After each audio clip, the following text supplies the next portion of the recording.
कोई बड़ी लड़ाई या बड़ी क्रांति हुई है तो वो नौजवानों के हाथों हुई है।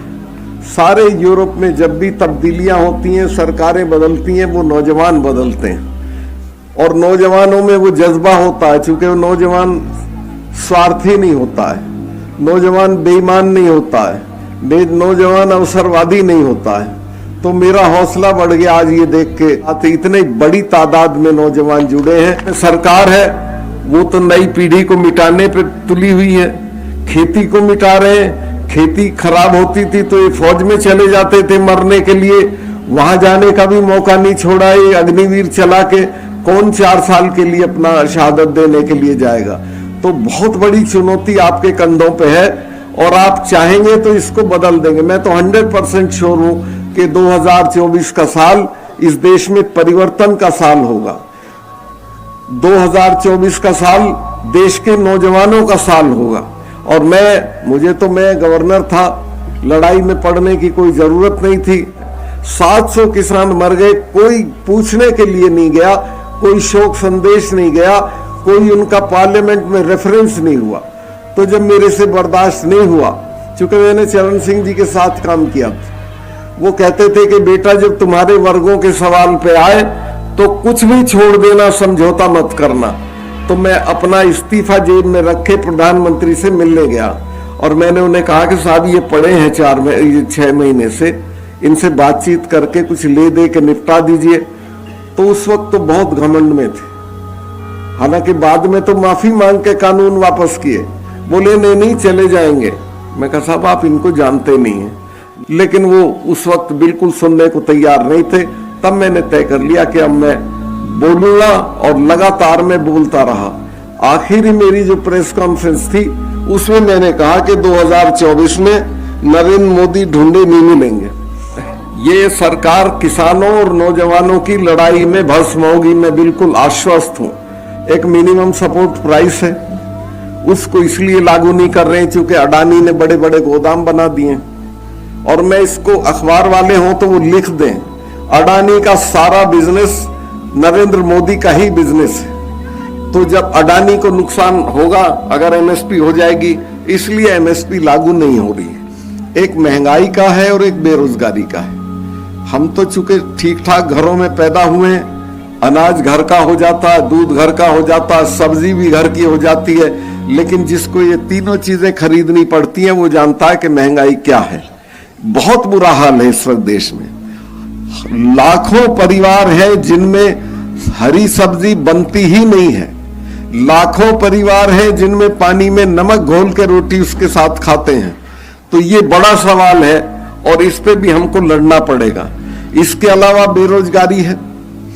ये कहते थे हम कितने लाख लोगों को रोजगार देंगे, मेरी समझ में तो कोई, शहरों में देखता हूं मैं हमारे लड़के वो जो बैक पैक होता है वो टांगे हुए चप्पल घिसते हुए घूमते रहते हैं। कोई पुरसा हल नहीं कि हर बेरोजगार को हम कम से कम 3 से 5 हजार रुपए भत्ता देंगे महीने का, जब तक उसको रोजगार नहीं मिलता है।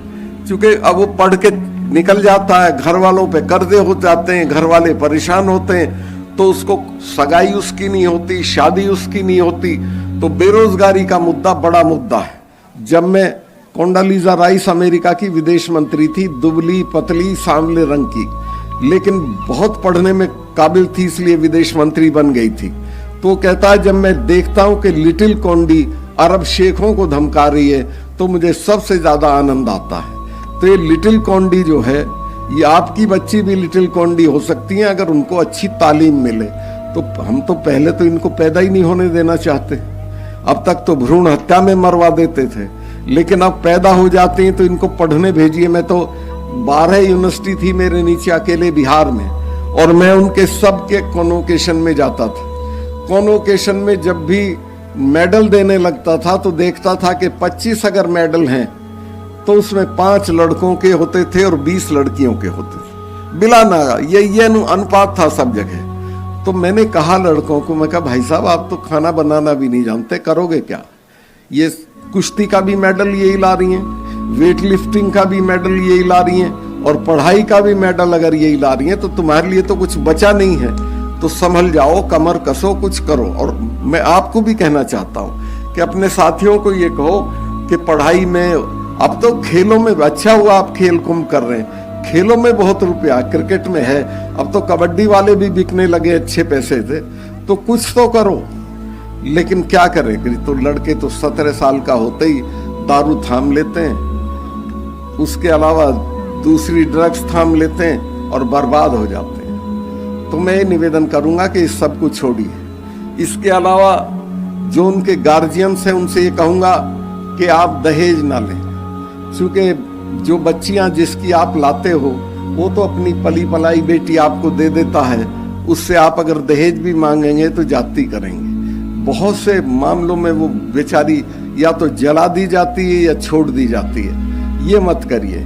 मैं जब कश्मीर गवर्नर होके गया, पूरे टर्म में मुझको एक गोली नहीं चलानी पड़ी, पत्थरबाजी बंद हो गई, टेररिस्टों की नई भर्ती बंद हो गई, और मैंने सिपाहियों को ये कहा फौज के कि जो तुम्हें पत्थर मारे तुम पलट के गोली मार देना, मैं देख लूंगा, तुम्हारे खिलाफ कोई कार्रवाई नहीं होगी। और उसी के नतीजे के तौर पे वहाँ कुछ नहीं हुआ।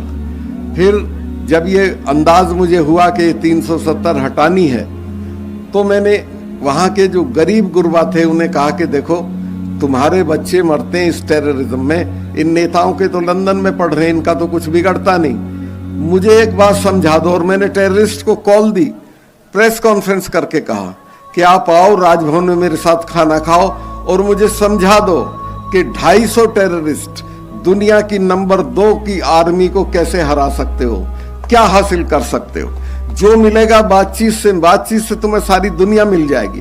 उसी का नतीजा हुआ कि जब हम अगले दिन 370 हटा रहे थे, तो शाम को मैंने चीफ सेक्रेटरी को बुलाया और उसको कहा कि सुबह ये चिट्ठी होम मिनिस्टर को भेजनी है आपको 11 बजे से पहले। तो बोला हटा रहे हो? मैं कहा जी हाँ। कहले साहब यहाँ तो 1000 आदमी मारना पड़ेगा। मैं कहा क्यों? कहले तो थानों पे चढ़ जाएंगे, हथियार छीन लेंगे, पुलिस रिवोल्ट कर देगी। मैं कहा तू चुप बैठा रहे, चिट्ठी भेज दे, यहाँ कुत्ता भी नहीं भौंकने का है। 3 चीफ मिनिस्टर गिरफ्तार हुए, किसी ने कुछ नहीं किया और राजी खुशी सारा काम हो गया। व्हाट्सएप कॉल पे भी एक्ट करता था। एक बच्चे का व्हाट्सएप आ गया कि गवर्नर साहब मेरी बहन और मैं दोनों बोर्ड का इम्तहान दे रहे हैं लेकिन दोनों फेल हो जाएंगे। मैं क्यों? कहले हमारे यहाँ बिजली नहीं है और लाइन हमारे यहाँ 1.5 किलोमीटर दूर है। मैंने अगले दिन वो जापानी एक जनरेटर होता है छोटा, वो भिजवाया, 6 बल्ब भिजवाए। तो उसने सारे कश्मीर में घुमा दिया व्हाट्सएप के ऐसे ऐसे। मेरे एक व्हाट्सएप पे ये हो गया।